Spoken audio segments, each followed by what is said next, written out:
हमें पूरी दुनिया हमें देखकर कहती रही कि डबल गेम खेलते हैं। हमें पूरी दुनिया ये इल्जाम देती रही कि ये दहशतगर्दी हमारी वजह से।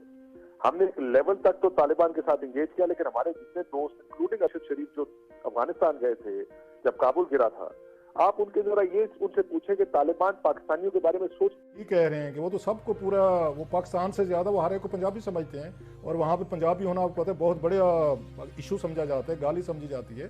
तो वो तो उनका तो बड़े क्लियर व्यूज हैं कि आप लोगों ने हमारे मुल्क के लिए प्रॉब्लम पैदा किए हैं। भी एक सर्टेन लेवल तक एंगेज करते रहे। We lost the American. हम अनफॉर्चुनेटली अपनी पॉलिसीज की वजह से हमें पूरी दुनिया हमें देखकर कहती रही कि डबल गेम खेलते हैं। हमें पूरी दुनिया ये इल्जाम देती रही कि ये दहशतगर्दी हमारी वजह से।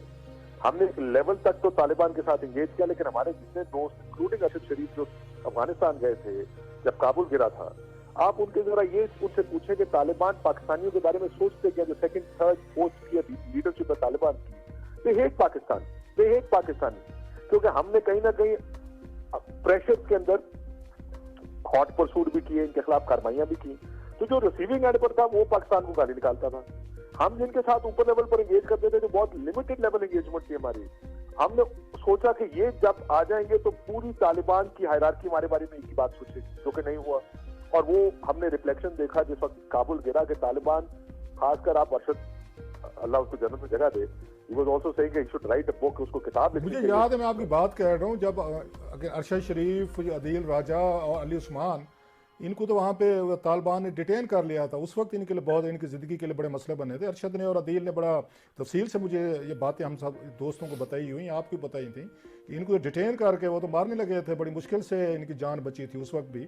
और वो आप ये बिल्कुल ठीक कह रहे हैं कि वो तो सबको पूरा वो पाकिस्तान से ज़्यादा वो हर एक को पंजाबी समझते हैं, और वहाँ पर पंजाबी होना आपको पता है बहुत बड़ा इशू समझा जाता है, गाली समझी जाती है। तो वो तो उनका तो बड़े क्लियर व्यूज़ हैं कि आप लोगों ने हमारे मुल्क के लिए प्रॉब्लम पैदा की है पाकिस्तान ने, और हम यहाँ पे उनकी फैमिलीज भी हैं।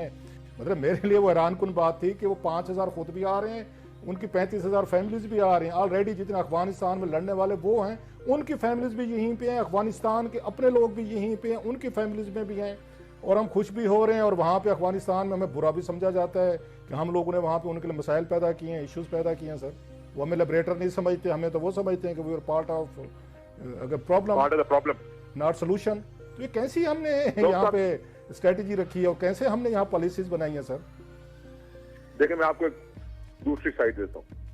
तो जब आप पाकिस्तान और अफगानिस्तान का क्रिकेट मैच हुआ था दुबई में जी, लंदन में, आपको वर्ल्ड कप का मैच याद होगा। आपको याद होगा कि अफगानियों ने पाकिस्तान के खिलाफ जो गुस्सा निकाला था स्टेडियम से, ये तालिबान नहीं है, ये दूसरा स्पेक्ट्रम है अफगान सोसाइटी का, जिसका ख्याल है कि हमने तालिबान को सपोर्ट करके अफगानिस्तान के मामलात या मसाइल में इजाफा किया। और वो पढ़े लिखे लड़के हैं, ये पढ़ी लिखी यूथ है अफगानिस्तान की, ये कोई मतलब रूरल एरियाज के अनपढ़ लोग नहीं थे हमारी तरह के। एब्सोल्युटली हो सकता है कि पढ़े लिखे ज्यादा अगर नहीं भी है, लेकिन एक्सपोजर वाले लोग, वो लोग जो अफगानिस्तान से भाग कर गए हुए थे, जो लड़ाई नहीं चाहते थे अपने, वो हमसे नफरत करते हैं। वो समझते हैं कि ये सारे मसाइल की जड़ पाकिस्तान। हमने अपने, वो कहते हैं ना, एक पाव गोश्त के लिए हमने पूरी मजजबा कर दिया उनकी, हमने अफगानिस्तान के हालात खराब कर दिए। तालिबान क्या सोचते हैं वो मैंने आपको बता दिया कि पिछले 15-20 साल की जो लड़ाई थी, एक यंग तालिब के तौर पर सोचें या एक मिड रैंकर के तौर पर सोचें कि जब वो, अगर अमरीकी उसके पीछे हो और वो पाकिस्तान की तरफ आए जो कि एक पोरस बॉर्डर, और यहाँ से हमारी अगर अफवाज भी कार्रवाई करती थी, तो उसका माइंडसेट तो ये था कि पाकिस्तानी अमरीकियों के साथ मिलकर हमें मार रहे हैं, जिसका रिफ्लेक्शन मैंने आपको बताया कि डॉलर लेते हैं। जब ये वो ये समझते हैं कि आपने हमें मरवा के डॉलर्स लिए हैं अपने लिए, वो तो ये कहते हैं हमें कि आप डॉलर लेते रहे हमारी कास्ट पे अफगानिस्तान। एब्सोल्युटली। सो ये दूसरा, और ये दोनों पश्तून तबके हैं। तीसरी तरफ आप चले जाएं नॉर्दर्न अलायंस की तरफ। नॉर्दर्न अलायंस का तो पूरा झुकाव हिंदुस्तान की तरफ इसलिए था क्योंकि हम तालिबान के हमायती थे, इसलिए नॉर्दर्न अलायंस सारी की सारी हिंदुस्तान सेंट्रिक थी। वो सारी की सारी अपनी डीलिंग, या जिस तरह तालिबान या पश्तून पाकिस्तान में आके रहते थे, उसी तरह ये नॉर्दर्न अलायंस अफगानिस्तान में रहते थे। तो हमने भी lost war in this war पिछले 20 साल में खुसूसी तौर पर, एंड पिछले 40-50 साल में अफगानिस्तान के साथ। देन वी गेन, आज अफगानिस्तान को हमने अपना मुखालिफ कर लिया। हम ये तो होगा कि हमारे साथ अफगानिस्तान की डीलिंग आइंदा आने वाले दिनों में मजीद मुश्किल होती जाएगी, क्योंकि अगर आप उनके डॉलर चोक करेंगे, अगर आप उनके साथ ताल्लुकात उस तरह नहीं बनाएंगे, वो तो एक वॉर हार्डन्ड एक गवर्नमेंट है और तालिबान है, वो तो ये नहीं, वो अगर 2 सुपर पावर को उन्होंने हराया हुआ है तो साहब वो आपको किस खाते में रखेंगे? So what we lost is we lost the society in Afghanistan.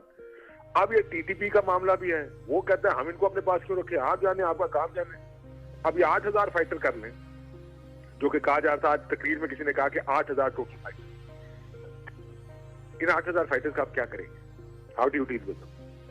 सबसे बड़ा क्राइसिस अब आपके अपने घर पे आगे ये खड़ा हो गया। अगर आप उनके खिलाफ तो जो ब्लो बैक का हमें बार बार डरावा देते थे, इतनी मुश्किल से हमने सफाई की थी, वो ब्लो बैक मजीद बढ़ेगा।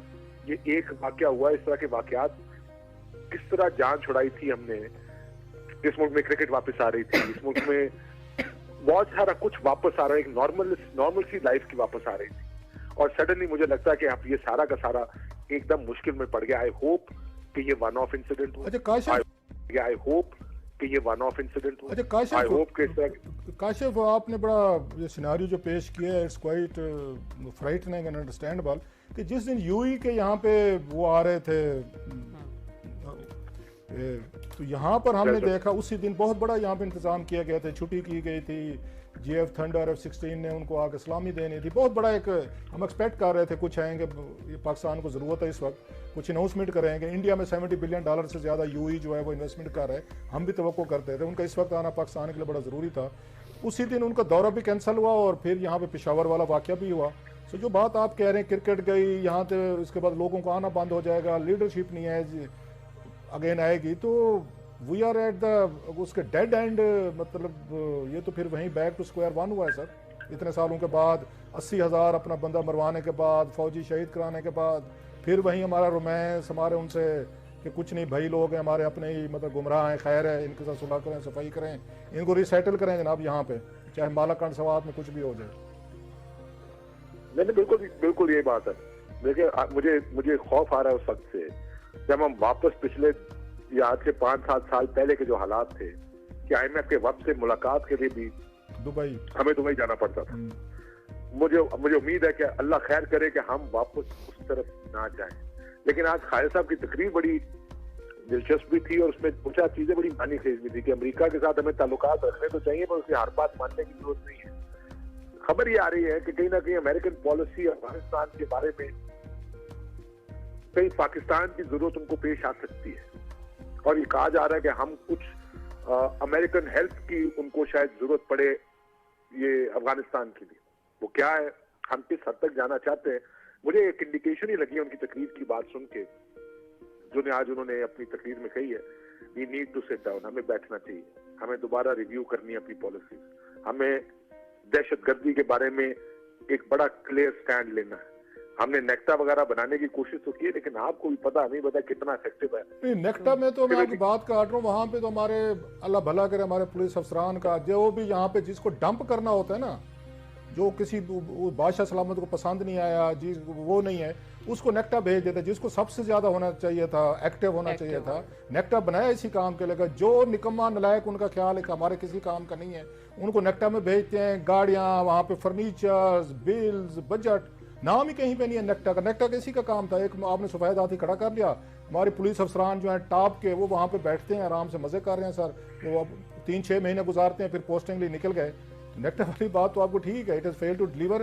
हालांकि तारिक परवेज साहब जो थे इसके पहले, जिन्होंने इसको मेरा ख्याल है वो किया था, DGFI थे, उन्होंने बड़ी इसको अच्छे ये फुटिंग पे किया था, लेकिन with the passage of time हमारे पुलिस अफसरान ने उसको डंपिंग ग्राउंड बना लिया सर अपने लिए। तो देखिए नेक्टा का जो प्रिंसिपल था ना, वो देखें, उसमें तमाम किस्म की इंटेलिजेंस एक जगह पे आनी थी। वो इंटेलिजेंस क्या आपका ख्याल है कि नेक्स्ट किसी एक जगह पे आएगी? That's why I am saying सारों को मिलकर दोबारा रोस्टर इकट्ठे बैठना पड़ेगा। ये नहीं हो सकता कि लॉ एनफोर्समेंट एजेंसीज को किसी जगह हमने हाथ बांधे में उनके, किसी जगह हम एक्सपेक्ट करते हैं कि वो इसके खिलाफ कार्रवाइयां भी करें, इसका मुकाबला भी करें। जो कि सबसे वल्नरेबल हमारा ग्रुप है वो लॉ एनफोर्समेंट, यानी पुलिस है आपकी, जो सबसे ज्यादा टारगेट होती है। आप देखें कल टारगेट कौन हुआ? पुलिस टारगेट होगी। लेकिन क्या हमने उनको इक्विप किया है कि ये काम करे? इंटेलिजेंस शेयरिंग कैसी है? ये सब काशिम, मैं आपको बात कर रहा हूँ, कल इमरान खान साहब का एक ट्वीट था इसी पे, उन्होंने कहा जनाब के KPK की पुलिस को जदीद असला दिया जाए और इंटेलिजेंस दी जाए। तो लोग उन पर तनकीद कर रहे थे कि 10 साल खान साहब की हुकूमत रही है, तो 10 साल में KPK की पुलिस को कोई जदीद असला, जदीद ट्रेनिंग, इंटेलिजेंस शेयरिंग या गैदरिंग का कोई उन पे काम नहीं हुआ सर। ये कल का ट्वीट है उनका। अगर उन्होंने कहा तो फिर नहीं हुआ होगा।